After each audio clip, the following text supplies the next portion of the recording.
دارالعلوم دیوبند کے ایک خزانچی تھے، نواب صاحب تھے۔ اللہ نے ان کو مال بہت دیا ہوا تھا اور ان کے دارالعلوم دیوبند کے جو پیسے کا حساب تھا وہ ان کے ذمہ تھا۔ انہوں نے اپنے گھر کے ایک کمرے میں وہ پیسے صندوقچی میں رکھ دیے تھے۔ اب اللہ کی شان دیکھیں کہ کسی چور کو پتہ چل گیا کہ ان کے گھر میں مال بہت ہے۔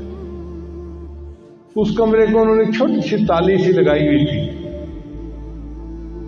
رات کو تہجد کے لیے اٹھے تو انہوں نے دیکھا کہ ٹھک ٹھک کی آواز آ رہی ہے، تو باہر نکل کے دیکھا تو کوئی چور ان کے کمرے کے تالے کو بیٹھا توڑ رہا تھا۔ ان کو کوئی پرواہ نہیں تھی اپنے مال کی۔ دیکھنے کے بعد وہ آئے اور اپنی تہجد پڑھنے میں لگ گئے۔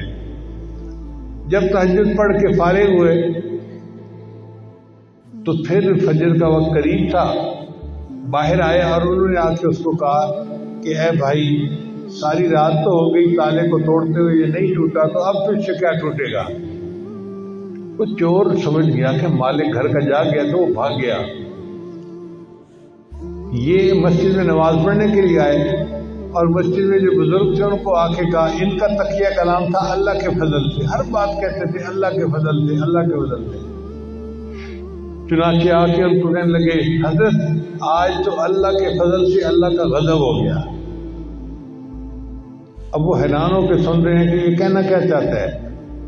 حضرت اللہ کے فضل سے اللہ کا غضب ہو گیا۔ تو ان کا بھائی مسئلہ کیا بنا؟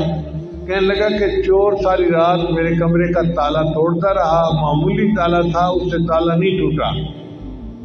پھر انہوں نے بات سمجھائی کہ چونکہ تم زکوٰۃ پوری ادا کرتے ہو، ساری دنیا کے چور مل کے بھی تمہارے مال کو ہتھیار نہیں سکتے، یہ مال اللہ کی حفاظت سے آ چکا